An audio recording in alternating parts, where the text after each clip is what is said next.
Donc maintenant, on va parler de ce qu'on appelle un double bottom. Un double bottom, ce n'est pas diabolique, c'est tout à fait l'inverse du double top que nous venons de voir. Donc un double bottom, donc vous allez voir que cette fois-ci, donc on était dans une tendance baissière, arrivé ici, donc les marchés avaient l'incapacité de franchir cela. Donc ensuite, les marchés a fait un pullback.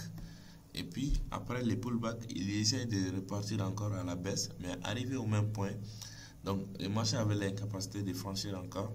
Donc, il s'est retourné encore. Donc, pour dépasser là où il a fait la première pullback, là où il a fait la première retracement, pardon.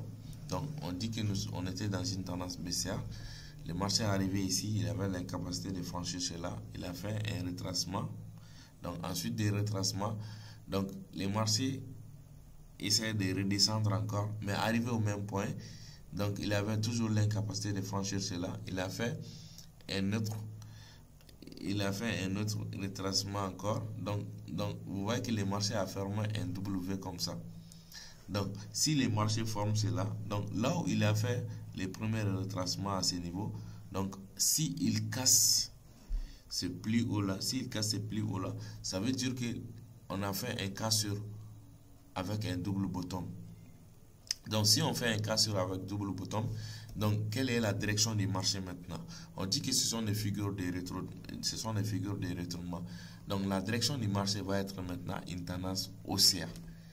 Dès qu'on va casser cela, dès qu'on va casser, on va dépasser donc cet retracement là. Donc le marché va faire une tendance haussière, mais il faut pas rentrer directement. Donc si la ligne a été cassée, ça veut dire qu'on a fait un cassure. Donc il faut pas rentrer directement avec la cassure, comme ce qu'on vient de dire au niveau du double top. Avec double bottom aussi c'est le même cas. Il faut pas rentrer avec la cassure, il faut juste attendre systématiquement un pullback. Donc un pullback, donc tu attends un pullback, il faut pas rentrer sur la ligne aussi. Il faut toujours attendre que si la ligne se trouve, cette fois-ci, si la ligne se trouve à 1800, il faut rentrer à 1801. Donc, pour être sûr, ok?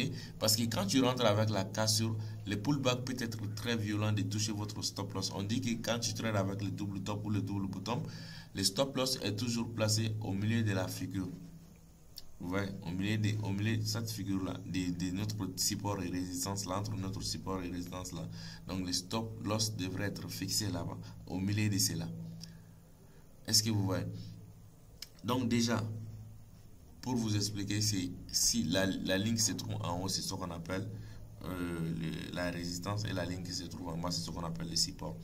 Donc, vous voyez qu'après la cassure, il ne faut pas rentrer directement. Il faut attendre toujours un pullback. Parce qu'il y a des pullbacks qui peuvent venir jusqu'à là et retourner encore. Donc, le mieux, c'est d'attendre un pullback. Donc, si vous rentrez avec les pullbacks, l'objectif sera mesuré comment? Vous allez prendre encore la distance entre les supports, cet support et cette résistance-là. Donc, si la distance te donne 10, donc c'est 10 que vous allez chercher ici. Si la distance te donne 20, c'est 20 que vous allez chercher ici. Si la distance te donne 100, c'est 100 que vous allez chercher ici comme objectif. Donc déjà, comment placer les TP comme ça? Donc déjà, si cette figure-là t'a donné 10, c'est 10 que vous devez chercher ici. Mais donc, il ne faut pas placer les TP à 10 aussi.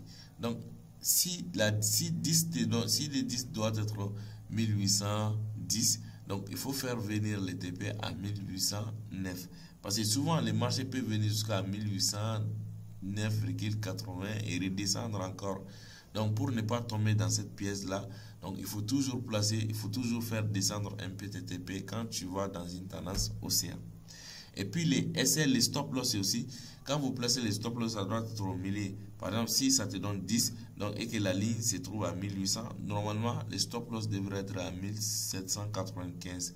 Donc, il ne faut pas placer les stop loss à 1795. Il faut faire descendre un peu les stop loss à 1794. Parce que souvent, les marchés prennent votre stop loss et repartent à la hausse.